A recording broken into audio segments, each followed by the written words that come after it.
সূরা কাউসার পড়ে হাতের বৃদ্ধাঙ্গুলে ফু দিলে যে কেউ আপনার বাধ্য হয়ে যাবে। এটা পবিত্র কোরআনুল কারীমের একটি সূরা।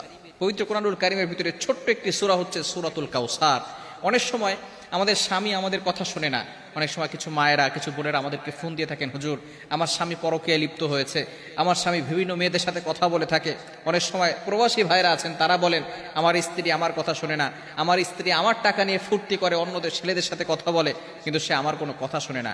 এই বিভিন্নভাবে যদি তারা অন্যভাবে চলে যায়, তাহলে স্ত্রীকে বাধ্য করার জন্য অথবা স্বামীকে বাধ্য করার জন্য এই চমৎকার একটি আমল যদি আপনি করতে পারেন, আমি আপনাদেরকে জানিয়ে দিব এই নিয়মটা কিভাবে করবেন। আবার অনেক সময় সন্তান কথা শোনে না, অফিসের বস শুধু আপনার উপর অত্যাচার করে, জুলুম করে, নির্যাতন করে, যার কারণে আপনি কঠিন বিপদের ভিতরে পড়ে আছেন। যদি আপনি এই আমলটা করতে পারেন, অবশ্যই আল্লাহ তাআলার পক্ষ থেকে সুন্দর একটা ফলাফল আসবে। 21 দিন এই আমলটা করবেন। আমলটি করবেন কিভাবে আমি আপনাদেরকে ভালো করে বলে দিচ্ছি। প্রথমে আপনি ওযু করবেন, পবিত্র অবস্থায় থাকবেন, অবশ্যই পবিত্র থাকতে হবে।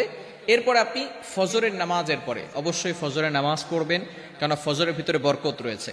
ফজরের নামাজ পড়ে আপনি পবিত্র হয়ে ওই নামাজের স্থানে যদি আপনি পড়তে পারেন আলহামদুলিল্লাহ ভালো।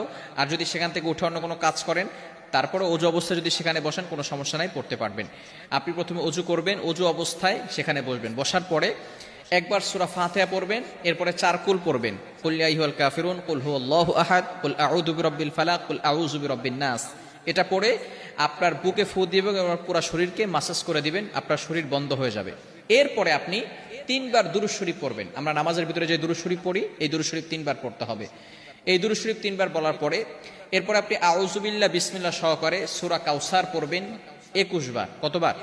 সূরা কাউসার 21 বার পড়তে হবে আউযু বিল্লাহ বিসমিল্লাহ সহকারে। 21 বার পড়ার পরে আপনার এই বৃদ্ধাঙ্গুলটা এই যেখানে আমরা করগুনি 1 2 3 একের জায়গায় রেখে এরপর আপনি এটাকে মুষ্টিবদ্ধ করবেন। এরপরে আপনি সূরা কাউসার 21 বার পড়ার পরে সেখানে ফু দিবেন। ফু দেওয়ার পরে যাকে আপনি বাধ্য করতে চাচ্ছেন হালাল ভাবে, অবশ্যই হালাল ভাবে হতে হবে, হারাম ভাবে করলে কিন্তু হবে না, অবশ্যই হালাল হতে হবে।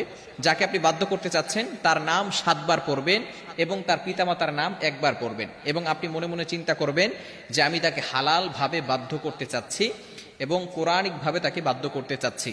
এরপরে এভাবে অনেক সময় ধরে রেখে, কিছু সময় ধরে রেখে আপনি আবারও 3 বার দুরূদ শরীফ পড়বেন, তারপরে হাতটাকে ছেড়ে দিবেন। এরপর আপনি আল্লাহ তাআলার কাছে দোয়া করবেন।